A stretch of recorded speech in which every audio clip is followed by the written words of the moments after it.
Welcome to Wisdom Journey. I'm your host, Wisdom Okonkwo. Today's guest is Deanna Read, CMO at Virtual Coworker and a strategic marketing consultant who seamlessly blends AI, neuromarketing, and human-centric B2I tactics. With years of hands-on leadership, a soon-to-be doctorate in strategic marketing, and a passion for mentorship, Deanna empowers brands to forge authentic connections and leverage cutting-edge AI ethically. We'll explore how to humanize AI-driven campaigns, master. Can you walk me through how you moved from being, in your own words, a LinkedIn wallflower to a recognized thought leader? Sure. So I do battle with stage fright and public speaking, and so I would be on LinkedIn and just I wouldn't publish anything. I wouldn't do very much. I was on LinkedIn simply because I felt like I had to be on LinkedIn. And when I went to school, one of the things that the university um, required students to do was to post and to really start engaging on LinkedIn. And doing a couple of posts, starting to connect with other people on LinkedIn really just kind of broadened my horizons, and I saw the benefit of it. And from there, I really kind of became more involved in the AI space, started following who I consider my mentors in the AI space, learning from them, learning from what they were posting. And it's really just kind of propelled my trajectory into where I'm out actually now working on my doctorate, and my dissertation will be on the ethical use of AI in marketing Wow. tools. And so it's really kind of going from just having LinkedIn because I felt like I had to have it professionally, but not really utilizing it, to now it's helped me to kind of put into my professional Wow. focus. Wow. Wow. Uh, what was your master's and, bachelor's in? So my bachelor's degree was in digital marketing as well as my master's degree. And then now my doctorate degree is in business administration with a strategic marketing focus. Oh, okay. Okay. So you were both an academic, business academic, and then also a business, what's the word, an entrepreneur in industry and in the classroom. Yeah, that's Exactly. Yeah, I love the design side of marketing, but marketing really is also a business function. So I really wanted to make sure that I understood the business side of marketing in addition to the design and kind of the fun, creative side of it. yeah, yeah. Well, um, before we even talk about the the ethical use of AI and all that, a lot of persons once they hear AI, there's a way, how you see this hate, like it just reflects in their eyes, and like they just change instantly, like I'm like, dude, calm down, it's just AI. uh, and they Yeah. don't even want to use or even entertain the thought of saying, okay, what can this thing do? um why do you think, where is that fear coming from? Well, I think there is a lot of fear about AI, and some of it is founded. I mean, it's right now what we would call like the wild, wild west. There's not a lot of rules. There's no really governing force. We're kind of self-regulating. And that's not always been a very good way to handle things in the past. So there's there's some founded fears in AI, but at the same time, there are a lot of benefits to AI. So it's in our best interest to figure out how are we going to regulate this? How are we going to oversee this to make sure that we gain those benefits, but doing the least amount of harm. I know some of the concerns were, oh, it's going to replace my job. It's going to take my job away from me and take human jobs and give it to computers. Well, that has happened in the past. We don't have operators anymore. Yeah. We used to have telephone operators. We don't have them anymore.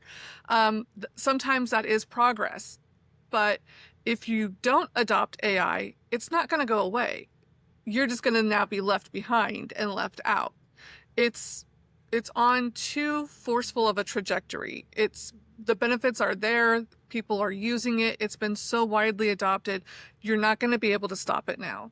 And so having this fear and thinking, oh, I'm not going to learn AI, I'm not going to use AI, we're going to be AI free, you're not going to be saving anybody's jobs. You're going to be putting yours in jeopardy because at some point AI is going to be able to be used to help you be more effective and efficient in your job. And if you have completely strayed away from it, you're not going to be able to keep up with everybody else. And so it's in everybody's best interest to really understand AI, find those benefits, and then be a part of the solution for regulation and monitoring and management. Yeah. What do you do professionally? Like what's your, all I call the word now, full-time job or something like that, full-time gig? I I previously was the CMO Oh, for a virtual assistant company. yay. I have now I've now transferred over. I am the head of like marketing, webmaster, social media, all of that for a private all girls high school. And so I've gone from kind of the corporate world to the nonprofit world. And I'm absolutely loving the change of scenery. But at the same time, I do miss some of the corporate stuff. So I have my own consulting company as well. And we're doing marketing assistance for companies within the area. We do it at low cost to help the local businesses compete with the big box and the big brands. So we're doing websites, social media marketing for them as well. And then because I thought my plate wasn't full enough, I am launching my own nonprofit that is called Lead Teach Market. It was originally going to be a for-profit, but I really want it to be in the hands of everybody. And its whole focus is on mentoring and leading and teaching leadership principles.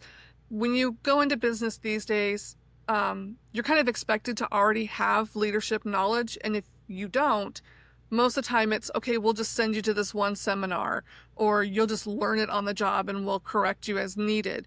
There's no real framework anymore for leadership. You're expected to kind of figure it out on your Yeah. own or fail. That doesn't really help anybody. And so I've put together this Lead Teach Market where we work together and we look at leadership principles. And then it's not just about making you a leader so you can just walk away. No, it's you're going to be giving back to the Yeah. community and you're going to be mentoring, because mentoring is double-sided. The mentor and the mentee both learn and grow from it. And so the last part of that, the market, is learning how to market yourself professionally. Doesn't mean that you have to be a marketer, but as you're becoming this leader and as you're becoming this mentor, you've got to make sure that your profiles are aligned, that what you have on LinkedIn or any of your media is going to reflect this leadership and mentorship role that you have and portray you in the best possible light. So it's really about kind of preparing people to be the next leaders, but also the next teachers. Yeah. Yeah. Um, what would you talked about marketing earlier, right? And you mentioned that you help small businesses. What would you say for someone who wants to market, right? I know that you use AI.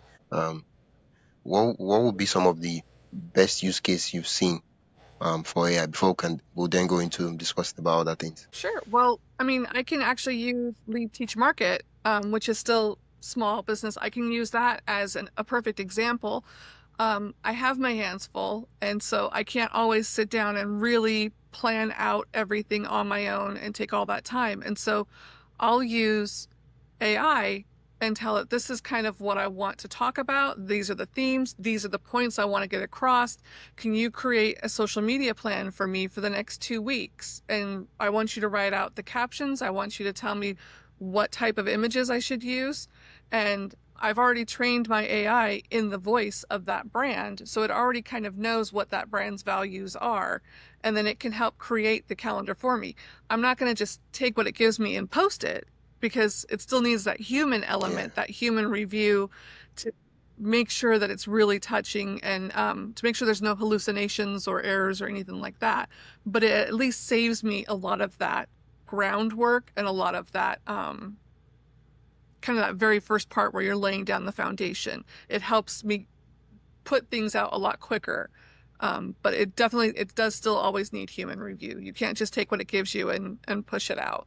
Yeah, yeah. Okay, okay, okay. I like the fact that you use it to plan and systemize. And one of the concerns every creator has with AI is I'm going to use AI, but I don't want to lose my voice, right? I want to use it to like be faster and better, but not like remove the authenticity from my content. How do they do that? So that's really, really important. And I'm so glad that you touched on that, because there are a lot of people who are not as familiar, and they'll just go into like Chat GPT and say, oh, can you create this for me? And once it's there, they read it, okay, this is great, and they move on, but it's lost that voice. So what we have to remember is that AI, all of the AI tools out there right now are the product of hundreds of different voices, thousands of different voices, all kind of crammed into one synthesis. And so you do lose your voice. And so what you need to do is train your AI. One of the things that I do whenever I start with a new AI program is I actually spend quite some time introducing it to me and to my brand. And so I'll tell it, this is who I am, this is what my history is, this is what my background is. I include the links to my LinkedIn, to any of my social. I have like a personal portfolio website. I'll send it to that, and I'll tell it, review this and come back and tell me who you think I am. And then you read what it writes and you go through and you correct it. No, that is not who I am. This is not, no, I don't have my doctorate yet. I'm in the process of my doctorate. No, I don't believe in this. I believe in this. And then you do the same thing with your business. These are the values that the business holds. This is what the business's mission is. This is how we like to address our customers. This is how we like to address our prospects. These are the things that we hold important. And then this is the basis of what we want our communication to be. I believe a lot in B2I marketing, which is business to individual, and really speaking to your customer or your client. And so one of the things that I do is I will tell it, anytime that you communicate with our customer, you have to have a purpose. Please explain what the purpose is. Please address I'm not sure if I should continue recording because it looks like it finished. I'll continue talking in case you're able to use this. But one of the things that I do is I will tell it, these are the important things. This is what every piece of content has to do. It has to serve a purpose. You have to explain the what, the why. It has to be compelling, and you always need to close it with a call to action. And so you teach it that way. You really have these one-on-one conversations with chat before you ever have it create anything for you. Since it seems like I lost you, what I'm gonna do is it looks like it's still recording on my end. So I'm moving over here in case you email me, just so that I will see it. But then what I'll do is I know one of the things that you wanted to talk about was content creation. So let's talk about competition and how you can use AI to look at what your competitors are doing. So one of the ways that I can use AI, which I've done in the past, is I will input the accounts of my competitors. So for example, if I'm on Instagram, I will grab the Instagram profile addresses of my competitors, and I will put that into my AI and tell it, these are my competitors. I want you to review their posts and their engagement and the comments, and I want you to tell me what's been the most successful for them. This can work with TikTok. It can work with Instagram, Facebook, any of your social media. I've even used it for YouTube.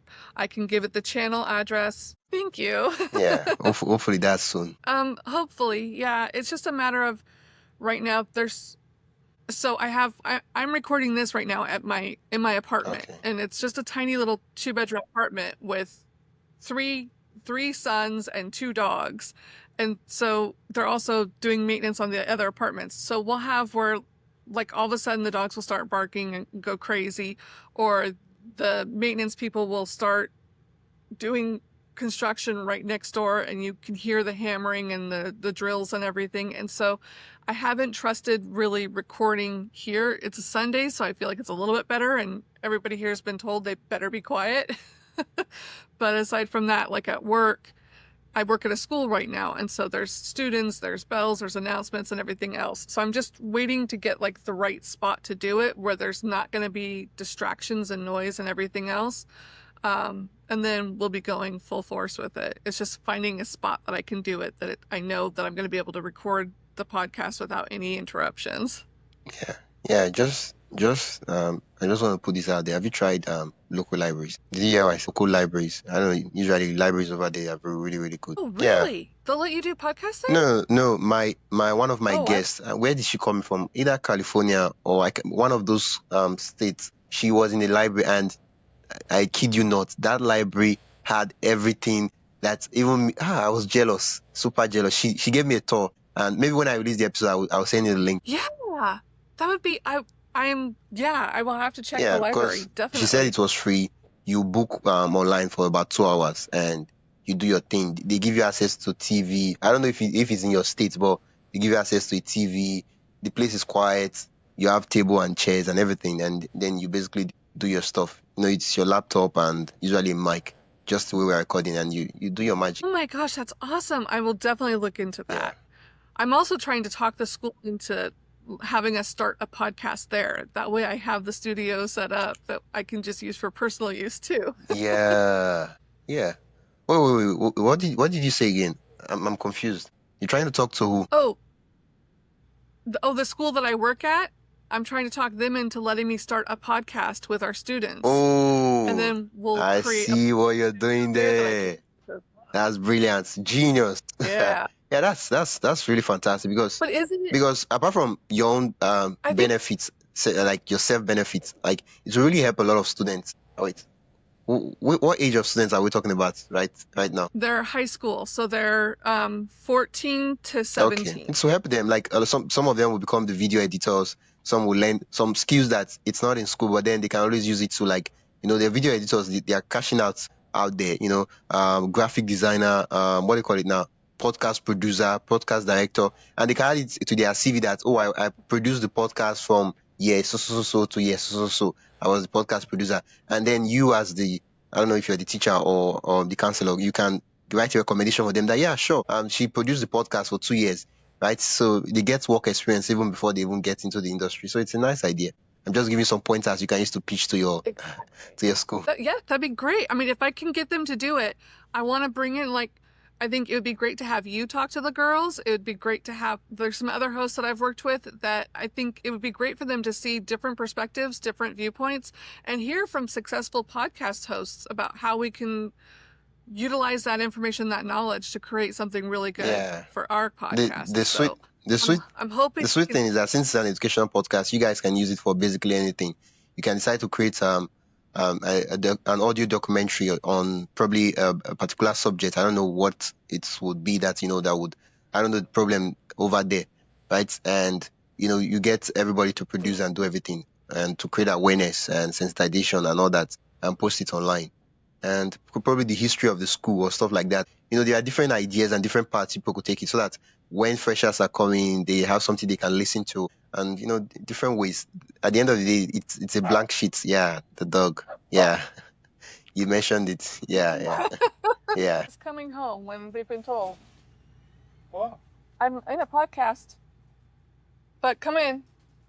Yeah, no problem. So sorry. You gave me the heads up, so I'm not surprised. Yeah, I'm not shocked. I was like, yeah. I was even waiting for, like, when would the dog make the sound. But when he did, I was like, yeah, she said it. Yeah, no big deal. No, it's a really be a nice idea, and you can then start your own podcast, your own thing off of it. Yeah, definitely. I'm working on it. Well, hopefully we can get that approved, and we've got like a whole audio team too that we can use. But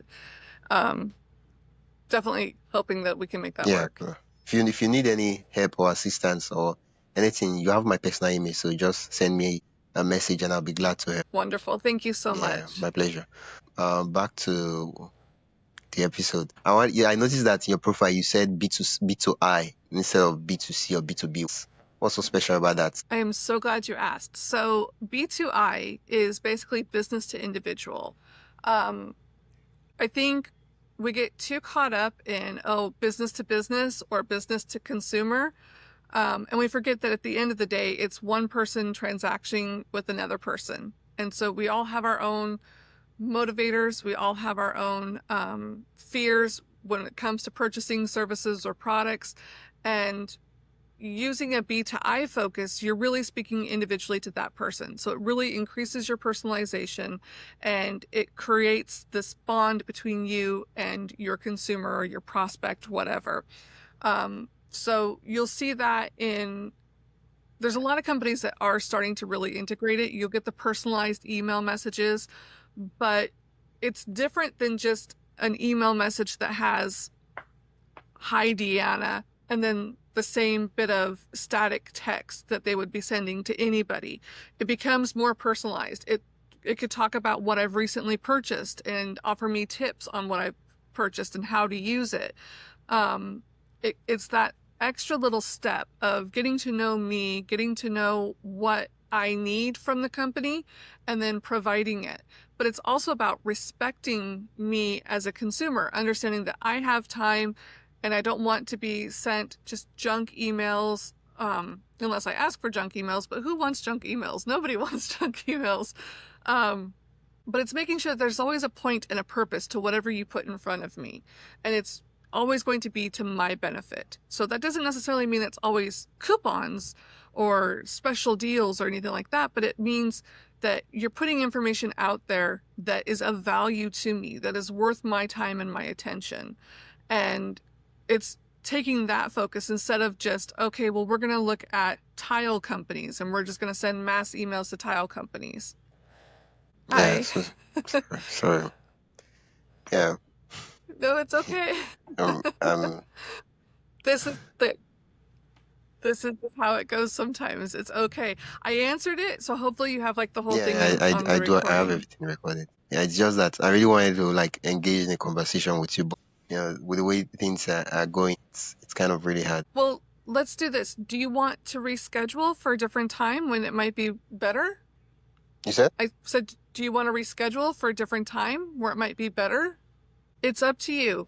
I feel like I'm giving you a terrible experience right now as the podcast host, and that's what's just It's breaking my heart. not at all. No, not at all. Not at all. Don't even feel that way. Technology is a cruel, cruel mistress. It loves to work with you, and then it loves to just leave you going crazy. So none of this is a reflection of you. It's just the way that it works sometimes. So that's why I'm saying if it's better, if you think there's a different time that might work better, I'm open to that. I don't mind at all. Yeah, now that I'm looking at it, we sliced it into like half. 30 minutes already gone, and it's remaining about 20 to 30 minutes. And I'm like, should we or should we not? Okay, I guess we'll It's just whatever you want to do. yeah, we'll just we'll record the remaining one, and then yeah. So what are some of the frequent misconceptions you see people have about AI? Well, I had kind of touched on one that they think it's going to replace them, and you're not going to be able to replace a human touch. It's just not going to happen. As much as I communicate with my chat GPT like it's a human, I know it's not. Yeah. Its whole purpose is to make me happy and to serve me, and that's not human. And so you're still going to need to put that human element to it. You're going to need to put that feeling into whatever you pull out of it. So it's not out there to replace everything. Now, it might make some things so efficient that it eliminates certain roles, but it also frees those people up to do something more efficient, more effective. So I think it's more of a reshuffling of roles and responsibilities more than it is a replacement. It's meant to simply make things more efficient, make things quicker to do and easier to do. Another misconception that I see again is someone thinking that it's kind of the be all end all. Oh, all I have to do is ask it to do this for me. As soon as it gives me its answer, I can just take that and run with it. And unfortunately, that's not the case. There's already been research out there that ChatGPT and other AI models have some biases in them based upon what information they used to form their knowledge base. And so you have to be looking for those biases to make sure that there's nothing incorrect or offensive or anything like that. You also need to be checking to make sure that it's not hallucinating and giving you answers that don't exist or that are not real. Because again, its whole point is to serve you. And so if it doesn't have an To answer, create one. it thinks that it has to turn around and create one for you. Yeah. And so anything that you get from it, you still have to review. You still have to look at and analyze and really put your touch on it. Now, you can have it speaking your voice, but you still need to double check what it provides. Those are the two biggest misconceptions that I see.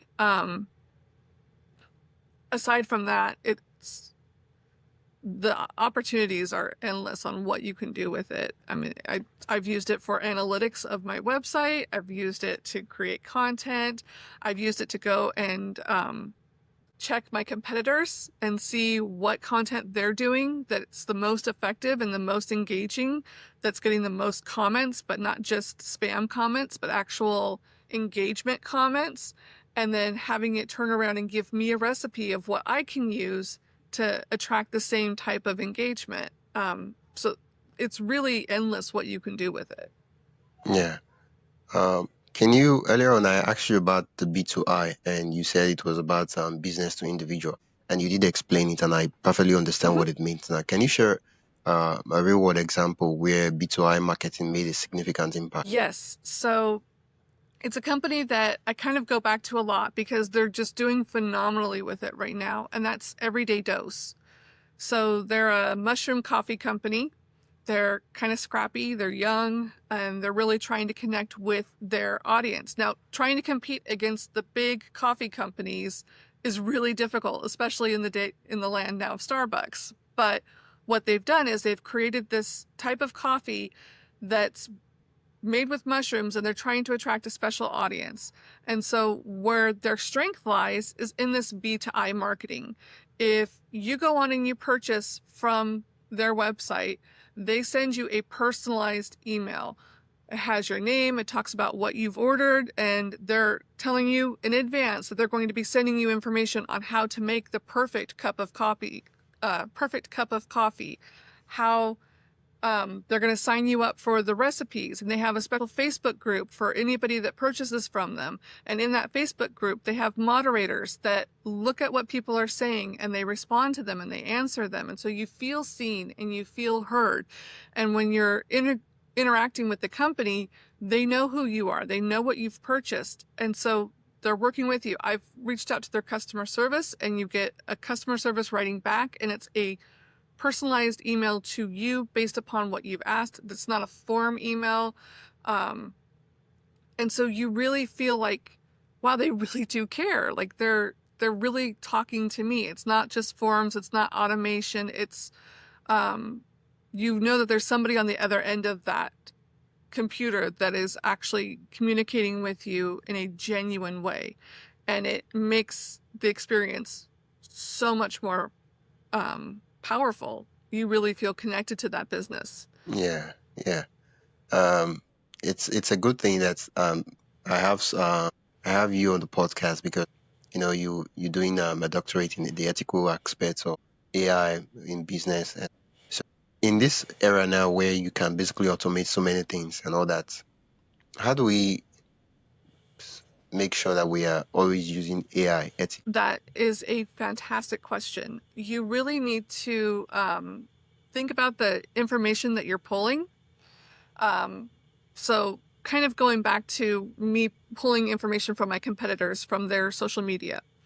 That's all public information that anybody can go through and look at.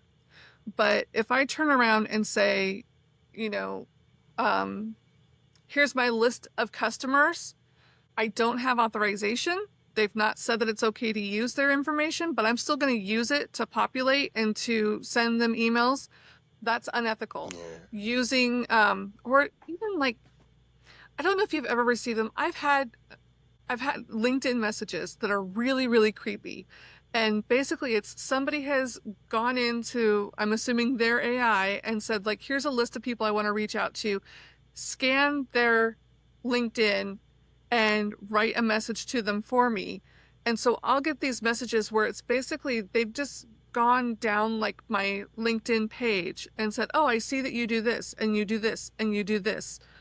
I think you could do business with me because of this, this, and this. It's there's no real connection there. There's no it's you can tell that it's just been kind of generated, but you don't know the intent. And so you want to avoid anything that comes across very creepy. I also had somebody has sent me an email, and it was a form email with my name, but like you could tell it would send it, and then it would, like, the next one would be like, well, you didn't respond. And so it like ramps it up, and it comes across so wrong. Like, you want to be making sure the best way to do it is think about the information that you're providing and think about the results that you're creating. If you were to receive that email, how would it make you feel? How would you feel about the information that's in it, that's been provided, and how do you feel about the way it's being presented to you? That's the best gauge. And if any part of it comes across disingenuine or a little off, then it still needs tweaking. It still needs to be perfected before you send it out. But definitely with AI, you want to be careful. The other thing too that you need to consider on the ethical side is the information that you're putting in. Depending upon your account, some accounts, the information that you put in is going to be then used by ChatGPT or other models beyond just your case. It then goes to populate its knowledge base. And so if you're putting information in there that maybe your business and the higher ups at your business are not okay with you providing on a global scale, then you can get into trouble for that. So you need to think about the information that you're providing to it, and then what you're doing with the information that you're giving it and what you're getting back from it. Yeah. Thank you so much for that. Now that you've told us, give us kind of like a small yardstick to kind of know and measure if we're using AI ethically or not. I know that's not comprehensive enough. There's so many in between the lines and fine prints that we have to take notes of.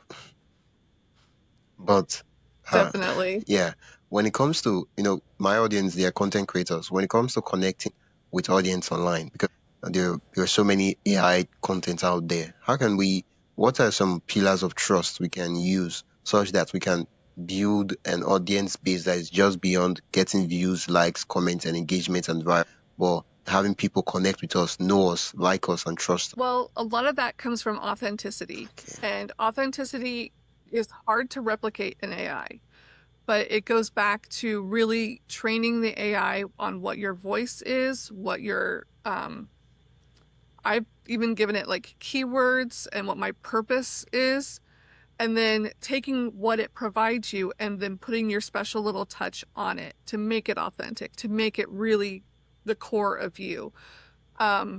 Another part of that is I know a lot of people will use AI to create images or to create videos. You be really careful in what you're putting in there. If you can, what I suggest to kind of give it more of that core of you is put in one of your original photos first and then ask it to go off of that. Or put in what your vision is. So if you're having it generate something completely from thing, instead of saying in the style of or like this, describe it more in detail and make it much more yours. It helps to avoid anything that seems like a copy. And then be transparent. If you've created an image in AI, if you've created a video in AI, you do need to label it. You need to let people know that this was AI generated, or I've even seen people put AI assisted. Basically, you've started with something that was yours, used AI to enhance it, or AI enhanced. But transparency leads to authenticity, and being authentic is really what's going to connect you with that audience. They don't want to feel like they're speaking with a robot. And when we look at content right now, we're all getting it digitally, which already that creates that separation. We have the emotions that we can see, we have the words that we can hear and that we can relate to, but you still need to have that authenticity that makes people like, oh, I really want to connect with this.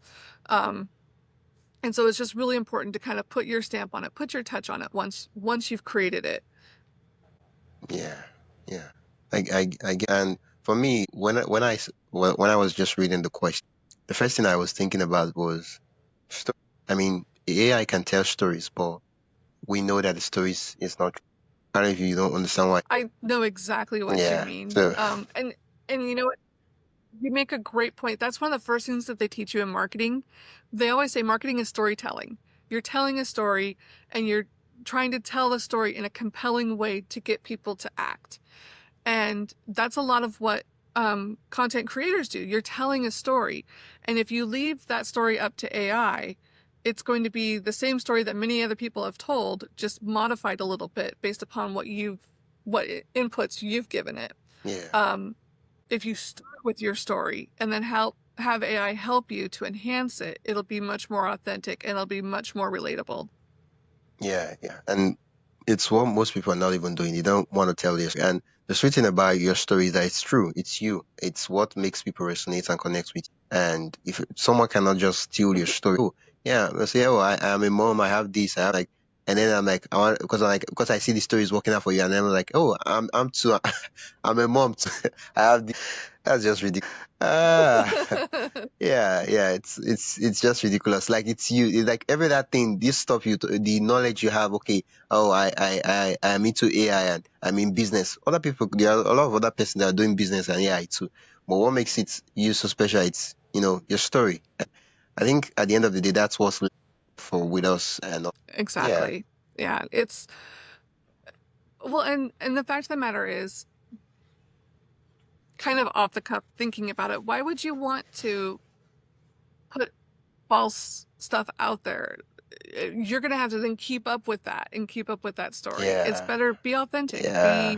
be See, real, but be on you. Monday you said this. That's your truth, and it makes it easier. Yeah, yeah. So on Monday you said this. Now on Wednesday you're saying this is. On Friday you said Saturday night you're saying this. So which one should we go with? Uh, Exactly. Exactly. all of the above. I think that's why the thing I love about podcast, and this is not just I know that I'm a bit biased because I'm a podcaster, but this is not just me saying, oh, I'm a podcaster. Podcasting is the best thing. It's hard, it's difficult, but at the end of the day, when there is so much AI content out there, people would want genuine conversations with people, and the only form of content I can think of that has genuine form of conversation with people is podcast. And that is very true. You know, podcast has really kind of taken the best of like TV talk shows and radio talk, and it's kind of blended everything. You're able to see them, you're able to make that connection, and you're able to have these conversations that you probably wouldn't have elsewhere. And I've absolutely enjoyed every podcast that I've been on or that I've listened to, because you learn so much and you have that interaction and that communication, that there's something about podcasting that just it nurtures these really interesting conversations. Yeah, yeah. That's thanks for noticing that. Apart from the one-to-one, benefits, right? You meet interesting people from different parts of the world, and you also build, online friendships and all that. And that's on the sides of the individuals, the listeners, they get to like hear ideas. Oh, yeah, yeah. She. They listen to the stories of the guest, of the host, and they just inspire. And of course, having 10 tips on AI, um, use ChatGPT can generate that. It's just different when someone tells their story of how they used it and all. Exactly. It's learning in a much better, in my opinion, way, because like you said, ChatGPT can create this content. It can say, oh, here's 10 tips, here's 10 things you should know. But it's so one of the things in marketing that you learn about is social proof. And that's why we have testimonials on every website, why people talk about, customer stories, customer case studies, and stuff like that. It's because we trust a stranger more than we'll trust just text on a screen.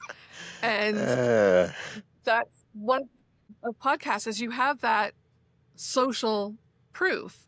It's me sitting here saying, I have done this. This is what I've experienced. This is what I've learned.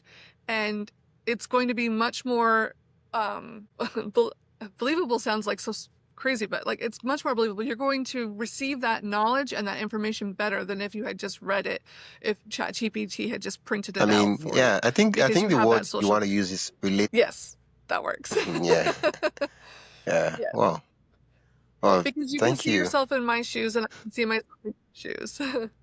Oh, I'm here. Yeah, I thought you Sorry. were saying something. I wasn't sure. I wanted to jump in, but I wasn't sure if you're still saying something. So I was like, Oh. let me listen a bit, see if she's still. No problem. I just said that, yes, relatable, because you can see yourself in my shoes and I can see myself in your Oh, shoes. okay. Yeah. Thank you so much. I'm so glad that despite the internet connection and everything, we were able to have this conversation. And yeah, I'm super interested in your podcast story because that's the name of the podcast, my podcast story. Yeah. So I know that, you have so many things and all that. And eventually you get the things will be in place. You would have a pod. And yeah, please, if there's anything I can do to help along, Oh, please let me know and I'll be glad to. definitely. Yeah. Definitely. Where can listeners learn more about you? And The best place to find me is on LinkedIn. So my username is Deanna Read 1. So DEANNAREAD 1. That's the easiest place, and it has links to my portfolio website. It has links to Lead Teach Market. We have a website there that we're working on. But that's kind of like the best starting ground, and then you can find me find my different profiles throughout there. And I also have articles on LinkedIn too, talking about AI and talking about marketing. okay. Yeah, thank you so much once again for being on. Thank you. It's really been a pleasure. Yeah. Thank you for listening to Wisdom Journey, the podcast for content creators. If today's episode sparked ideas, subscribe and leave a review. Share it with a fellow creator who might benefit. Check the show notes for links and resources. If you'd like to support the show, buy me a coffee at buymeacoffee.com/wisdomhq. Follow us on social media to stay connected. Until next time, keep creating and seeking wisdom in your journey.